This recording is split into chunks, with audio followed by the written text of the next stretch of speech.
Pemilu 2024.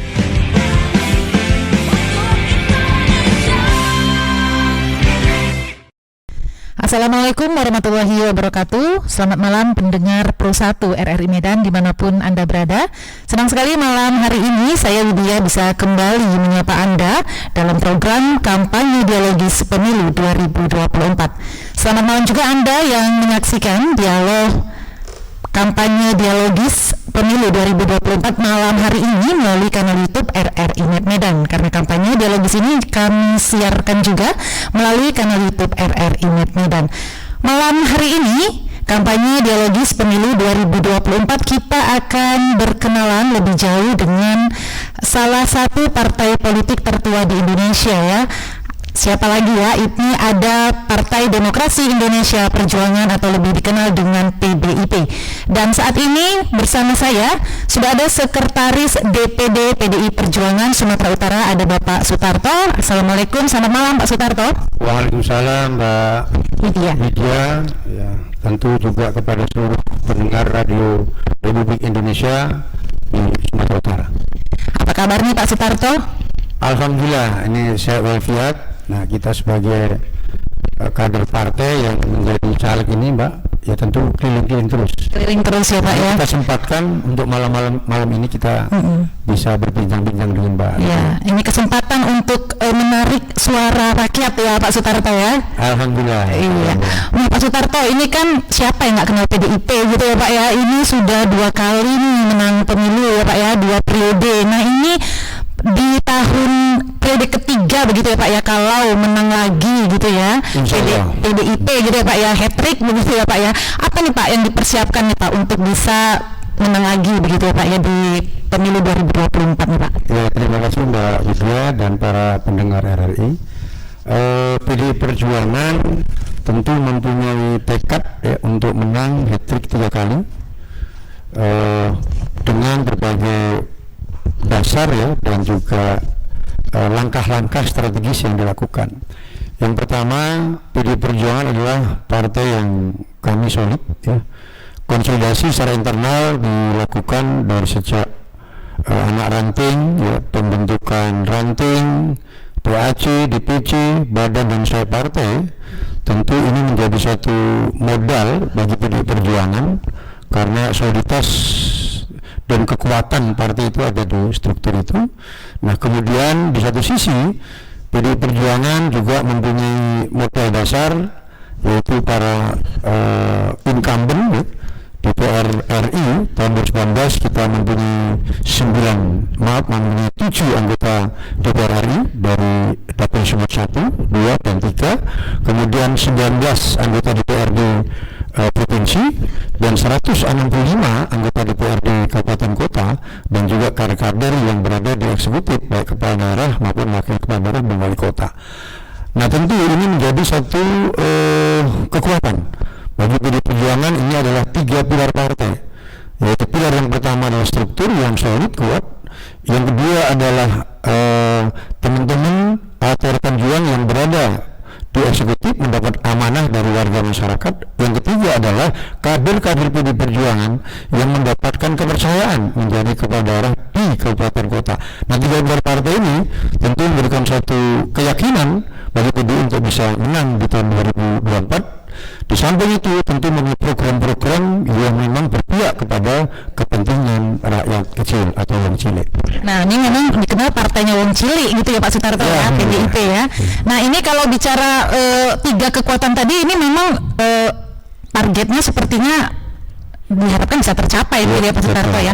Saya juga mau perkenalkan ya kalau Pak Sutarto ini juga salah satu calon anggota legislatif DPRD Provinsi Sumatera Utara dari daerah pemilihan Sumut 3 yaitu Kabupaten Deli Serdang ya Pak Sutarto.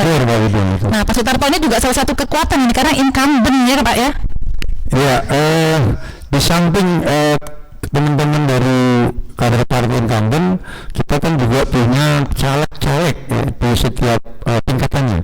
Provinsi kita punya 100 calon anggota legislatif yang sekarang juga berkompetisi ya, untuk memenangi di Rabu 14 bulan nanti, dan juga ada 1.135 kabupaten kota dan ada 30 caleg anggota DPR RI yang sekarang bertarung dan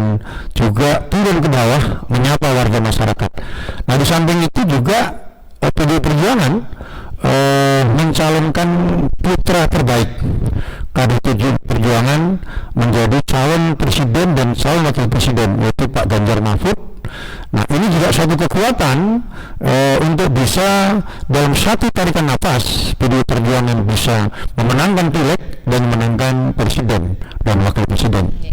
Mau sapu bersih ya Pak istilahnya. Saya yakin bahwa masyarakat Sumatera Utara dengan sosoknya Ganjar Mahfud yang orang yang sederhana, lahir dari keluarga yang sangat sederhana, pensiunan polisi, kemudian Ganjar Mahfud itu juga orang yang sangat sederhana, dan dua-duanya ini mempunyai jejak rekam yang memang sudah mumpuni baik di legislatif maupun di eksekutif. Pak Ganjar 2 periode di DPR RI, 2 periode sebagai gubernur. Profesor Mahfud itu juga sebagai akademisi, berhasil juga di DPR RI dan juga jadi menteri. Nah, ini membuktikan bahwa dua sosok ini punya pengalaman, jejak rekam, dan insya Allah mendapat kepercayaan dari warga Indonesia dan khusus Sumatera Utara untuk membawa Indonesia yang lebih unggul ke depan. Ya, lebih unggul lagi. Nah, ini kita juga tertarik begitu ya Pak ya. Apa nih kalau cerita unggul gitu ya, program yang diunggulkan ini oleh PDI Perjuangan? Saya tadi sudah dengar juga ya Pak ya, visi misi PDIP ini luar biasa gitu ya Pak ya. Tadi ada kartu sakti begitu ya, lalu kemudian ada 17 program yang semuanya untuk uang cilik pastinya gitu. Nah, mungkin ini bisa dipaparkan pada kesempatan ini Pak, program yang diunggulkan tentunya untuk masyarakat kita Pak. Begini Mbak Widya dan para pendengar RRI, mudah-mudahan belum ada yang ngantuk ini kan itu Mbak Widya ya. Iya Pak. Memang ada 17 program prioritas unggulan. Nah, salah satu yang sekarang juga mendapat respon positif itu pertama adalah kartu sakti. Jadi kartu ini sebagai bagian dari data tunggal, data satu data untuk warga masyarakat mengakses bantuan-bantuan sosial.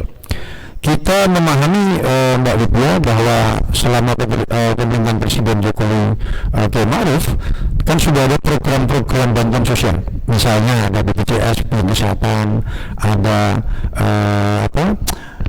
pendidikan, kemudian ada pekerjaan, kemudian bantuan-bantuan sosial lain, dan itu kan masing-masing parsial. Nah, nanti dengan kartu sakti ini seluruh bantuan-bantuan ini terintegrit ya, dengan satu ini kita bisa mendapatkan akses, bisa mendapatkan bantuan sehingga warga masyarakat nanti akan bisa lebih cepat dan lebih akurat. Nah, ini salah satu yang menjadi unggulan prioritas kita.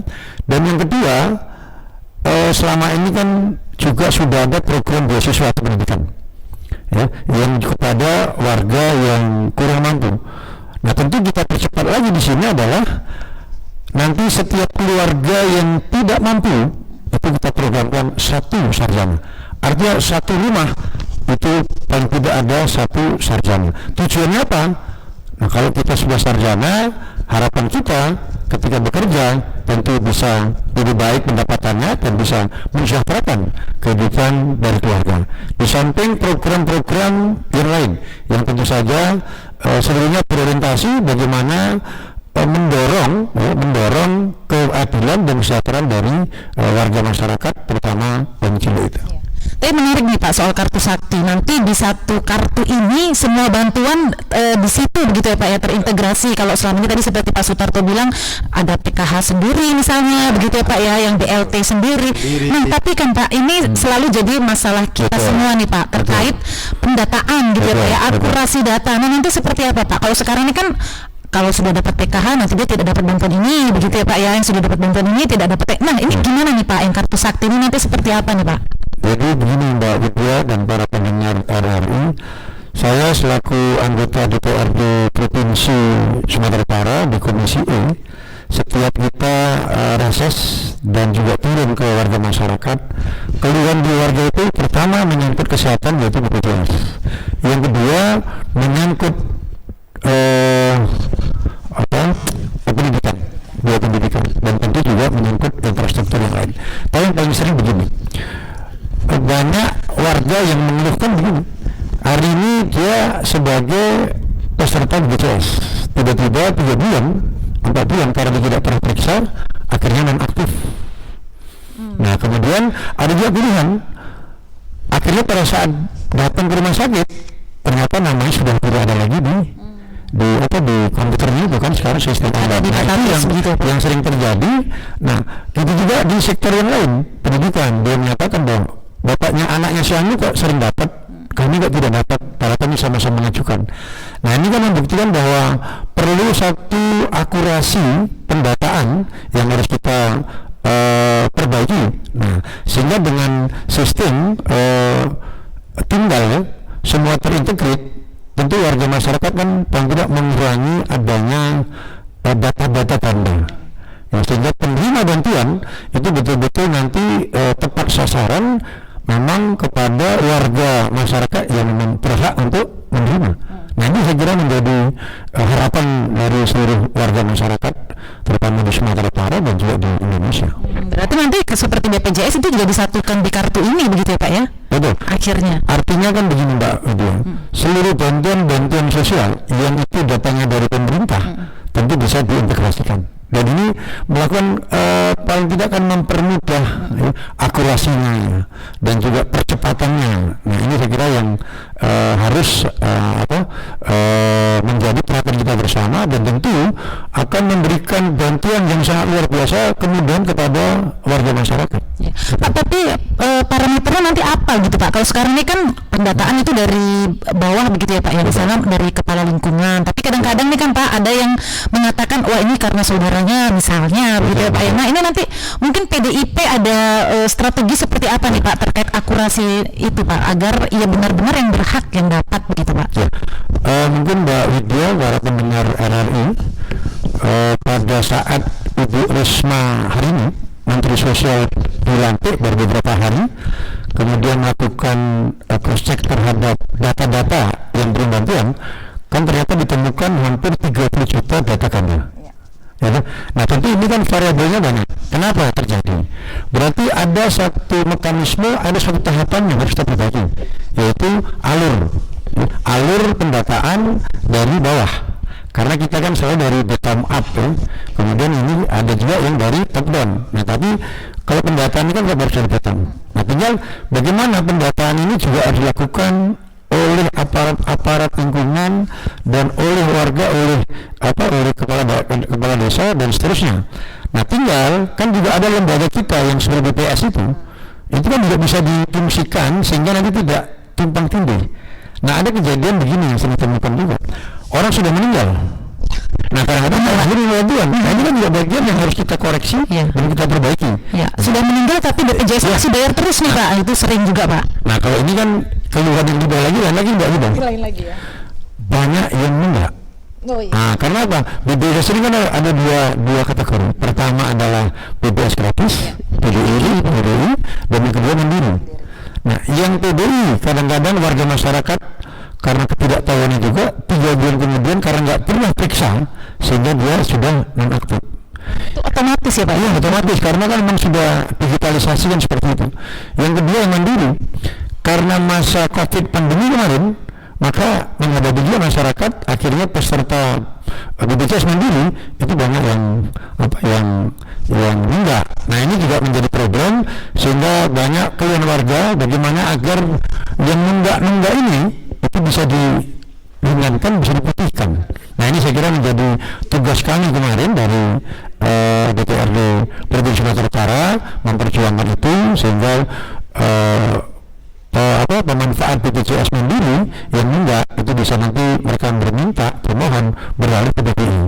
Nah ini yang sering kita dapati, kita peroleh informasi dan keluhan dari warga masyarakat ketika kita turun menyapa warga masyarakat. Baik. Nah tadi kesehatan ya Pak Sutarto ya, kemudian pendidikan begitu ya. Nah pasti ada juga yang lain nanti seperti apa kebutuhan dasar masyarakat yang lain yang nantinya akan diperjuangkan ya PDI Perjuangan melalui 17 program unggulannya. Lalu seperti apa juga nanti ya perjuangannya begitu ya untuk daerah pemilihan Sumatera Utara tentunya Pak Sutarto ya. Tapi kita mau break dulu sejenak. tetap bersama kami dalam kampanye dialogis pemilu 2024 bersama Sekretaris DPD PDI Perjuangan Sumatera Utara, Bapak Sutarto. Jangan kemana-mana, kami kembali setelah yang satu ini.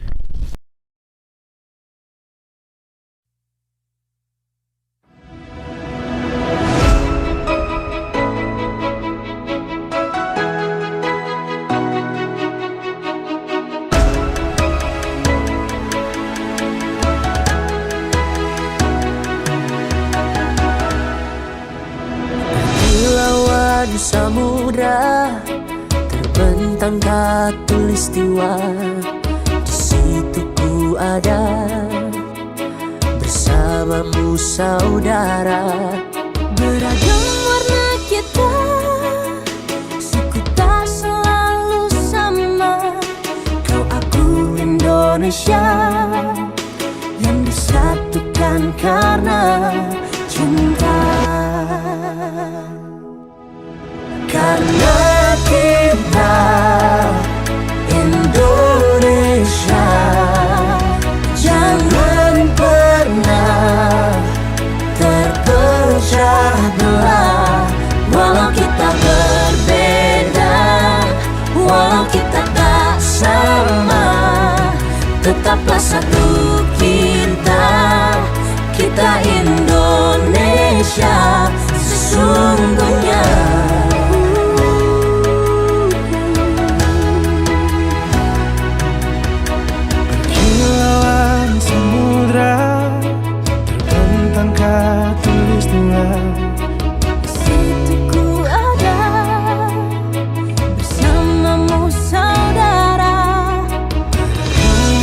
Kita suku tak selalu sama.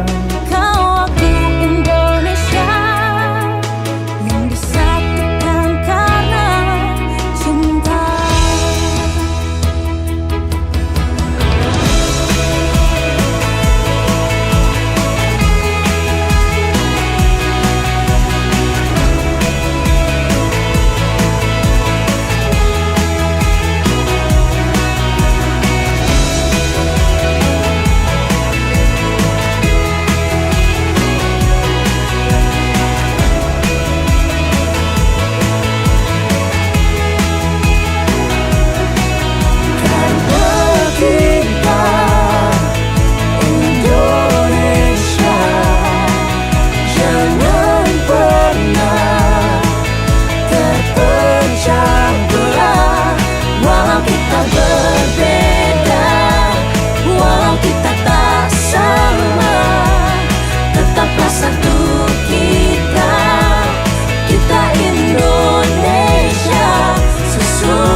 Singgah kak, belanja kak, sini kak, apa cari kak?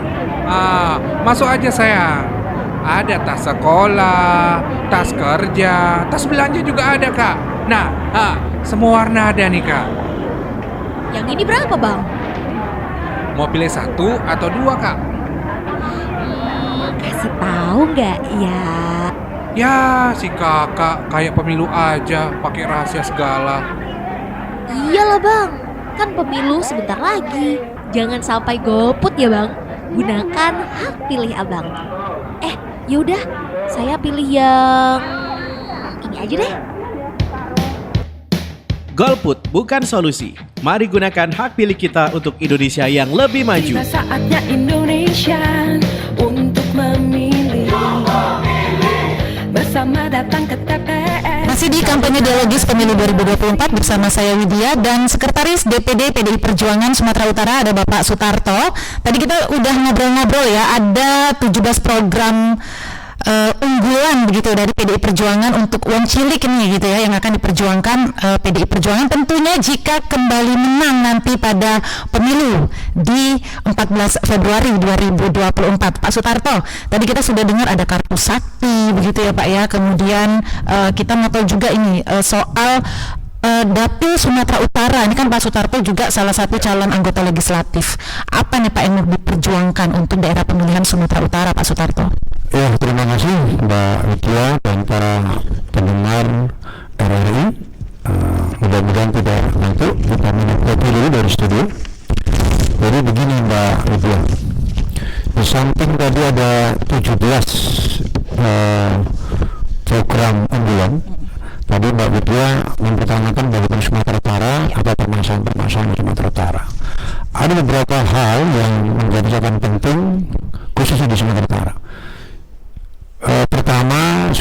ini kan menyangkut persoalan agraria, itu kan juga menjadi isu dan tema nasional yang sampai hari ini terus menjadi persoalan. Ya nggak selesai-selesai ya Pak. Nah, ini tentu menjadi catatan penting bagaimana persoalan ini kita angkat dan kita bawa penyelesaiannya kan ujungnya di pusat. Nah, itu satu.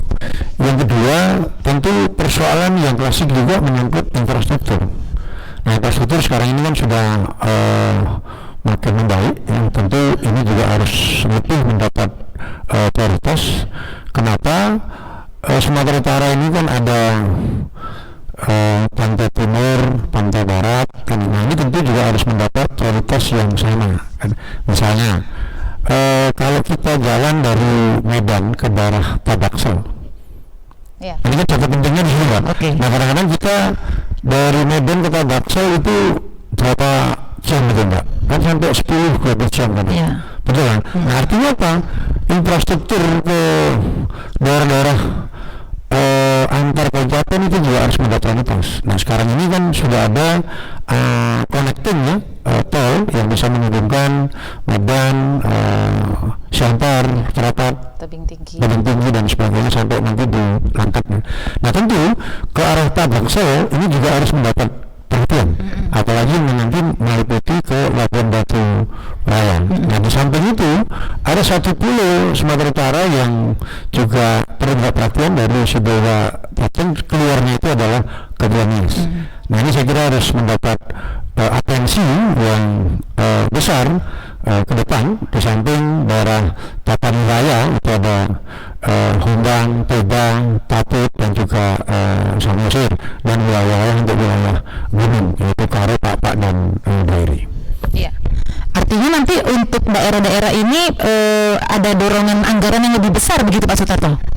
Ya, kalau kita bicara anggaran kan begini, Mbak. APBD Sumatera Utara ini kan kurang lebih ada 13 triliun. Hampir 14 ya Pak? Hampir 14 kan, 13,9 beberapa ya, pasti nanti koreksi nanti.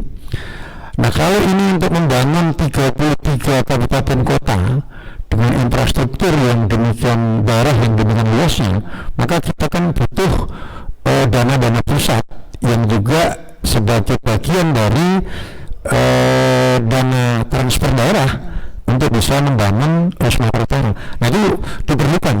Maka di sini nanti peran dari pimpinan pejabat publik, bisa pemerintah daerah, kepala daerah, gubernur, bupati, dan secara khusus adalah anggota legislatif, khususnya DPR RI dan DPR provinsi, ini menjadi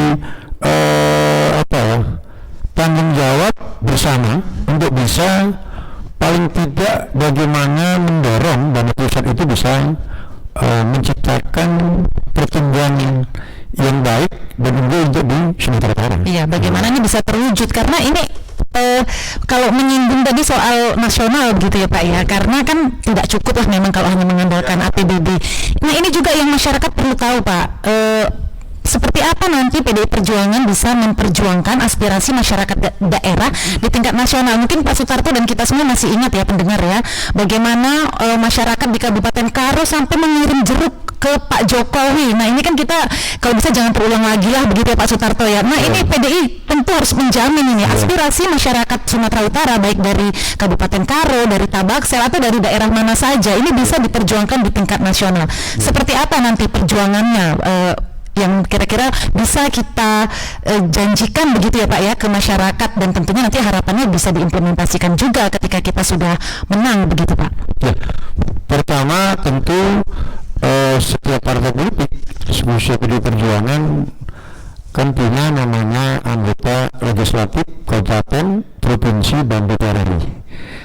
Nah, ketersambungan ini perlu. Maka kepada warga masyarakat sebenarnya memang ya kalau nanti pemilu ya memang harus melakukan pilihan yang tepat. Artinya apa?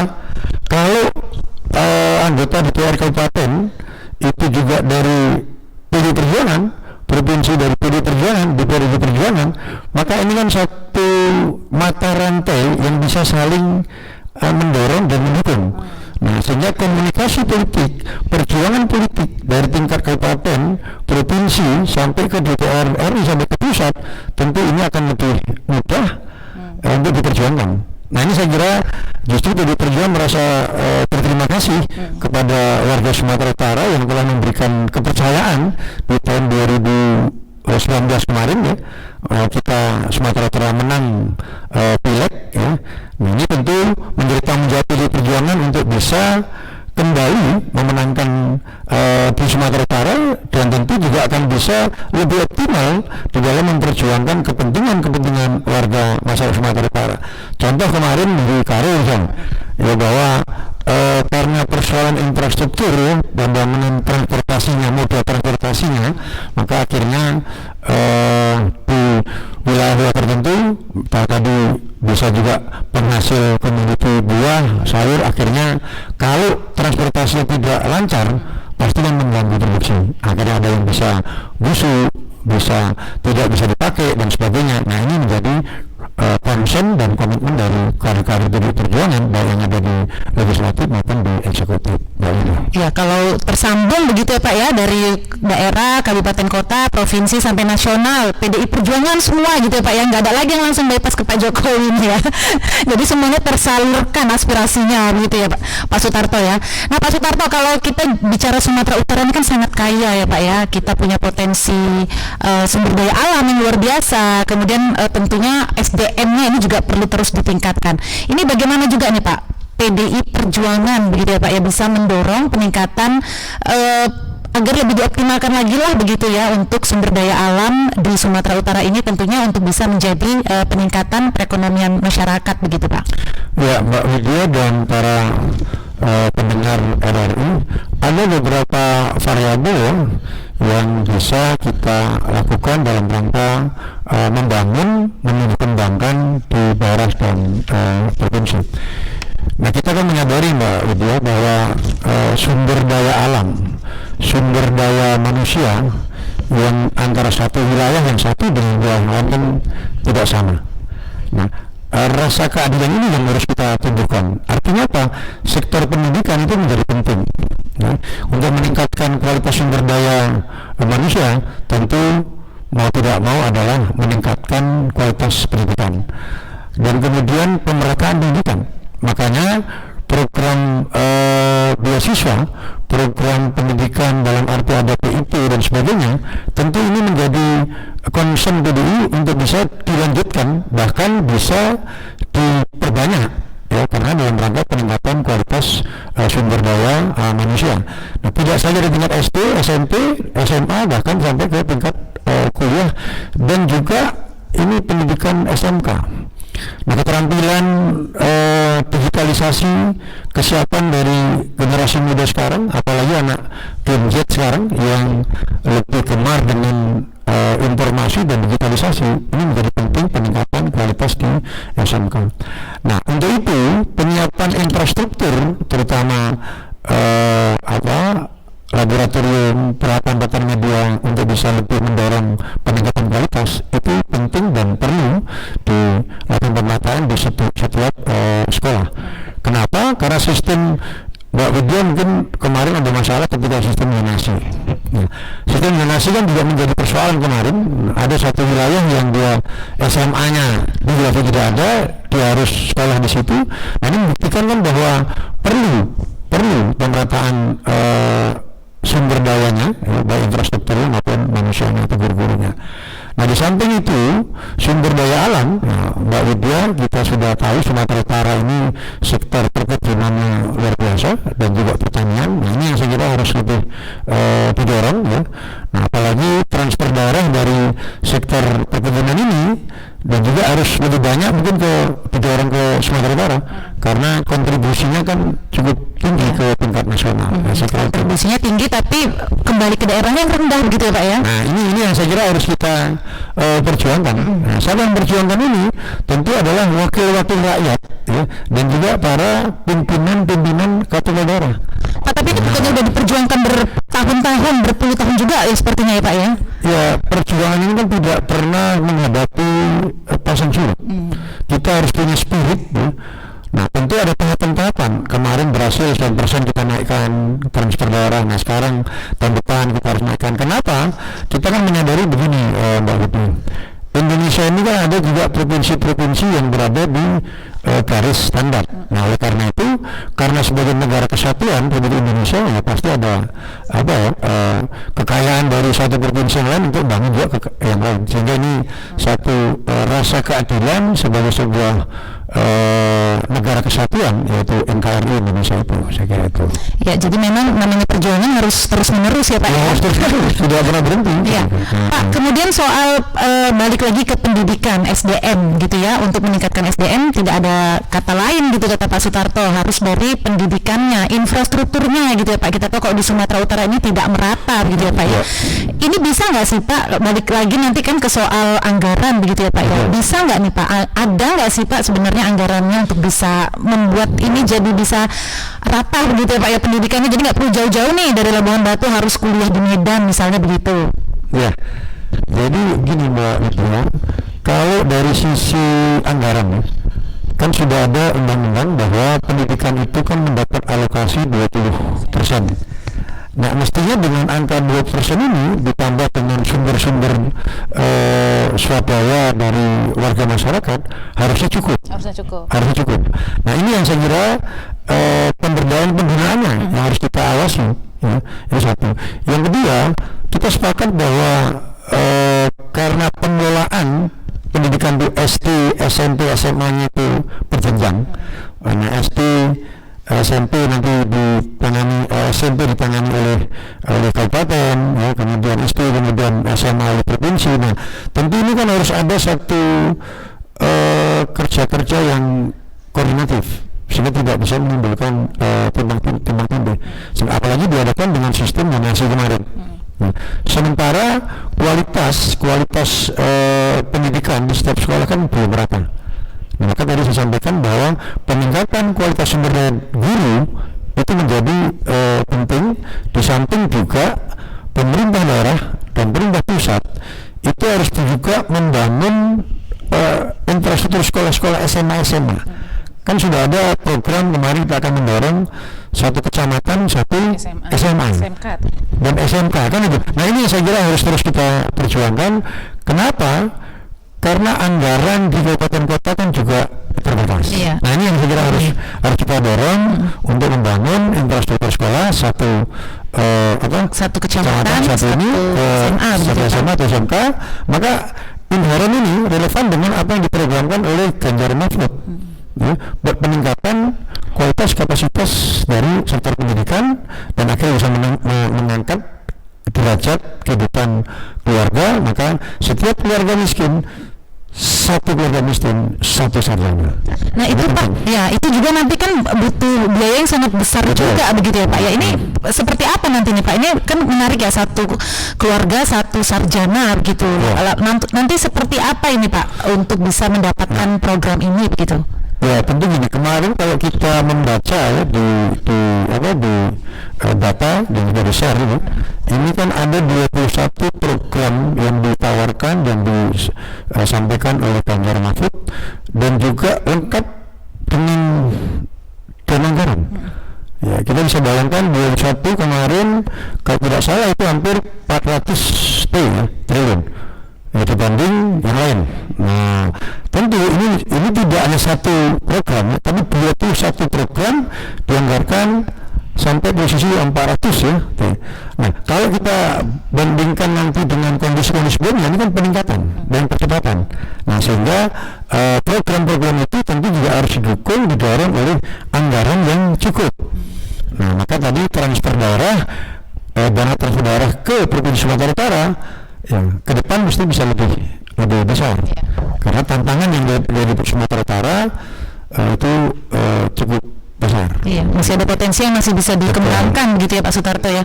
Pak Sutarto, tadi saya juga tertarik dengan buruh naik kelas. Nah, tadi ada ya Pak Sutarto sebutkan. Ya. Ini apa ini Pak, program buruh naik kelas ini Pak?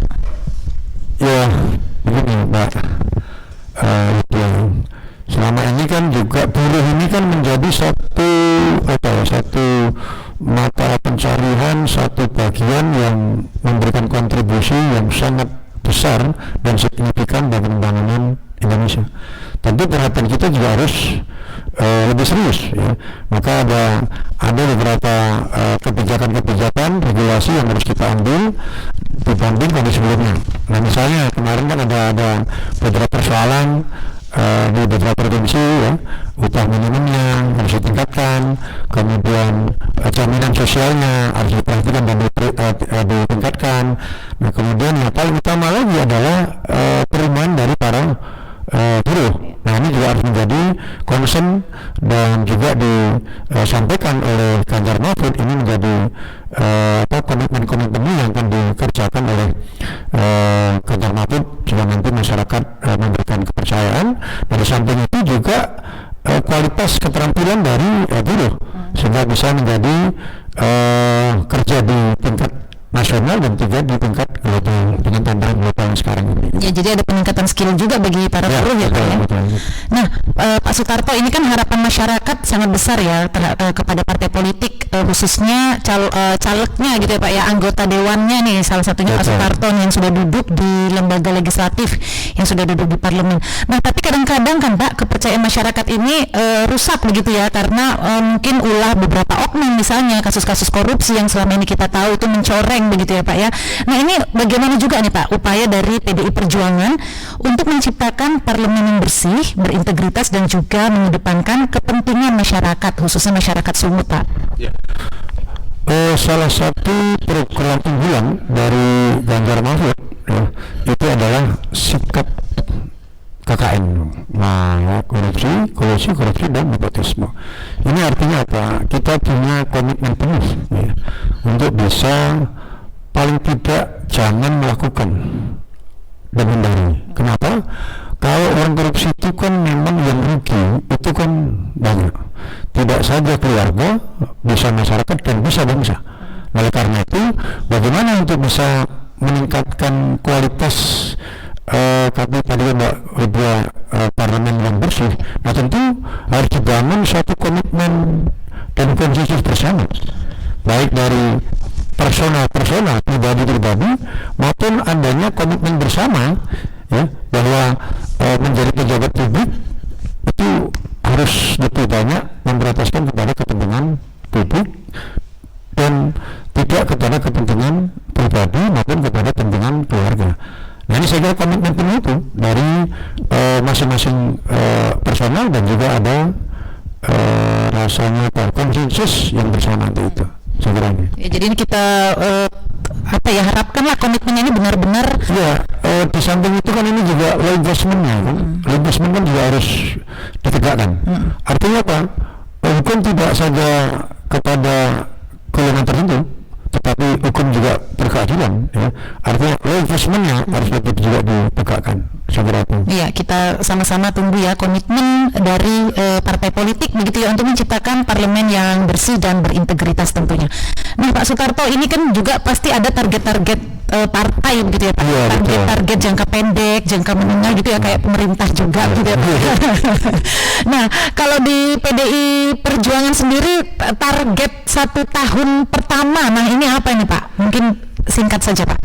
Ya, kalau kita kan begini Mbak, sebagai partai tentu menjalankan fungsi partai politik ya. Pertama tentu konsolidasi ya biasanya, yang kedua tentu pendidikan kader ya. Jadi konsolidasi kader tentu ini perbaikan dan pemuatan struktur dan kemudian kaderisasi pendidikan. Nah baru tentu saja mendorong seluruh kader-kader partai baik yang ada eksekutif legislatif menyapa dari warga masyarakat, berada di tengah-tengah warga masyarakat itu dan berusaha untuk menyelesaikan, mengambil solusi-solusi terbaik untuk kepentingan warga masyarakat itu. Iya baik, ini ngobrol-ngobrol udah malam, nggak terasa ya Pak ya. Saya kita memang dibatasi oleh waktu Pak Sutarto ya, dan juga pendengar. Ini kita beri kesempatan juga untuk Pak Sutarto untuk memberikan semacam closing statement begitu ya kepada para pendengar masyarakat Sumatera Utara yang mendengarkan kampanye dialogis pemilu 2024 RRI ya.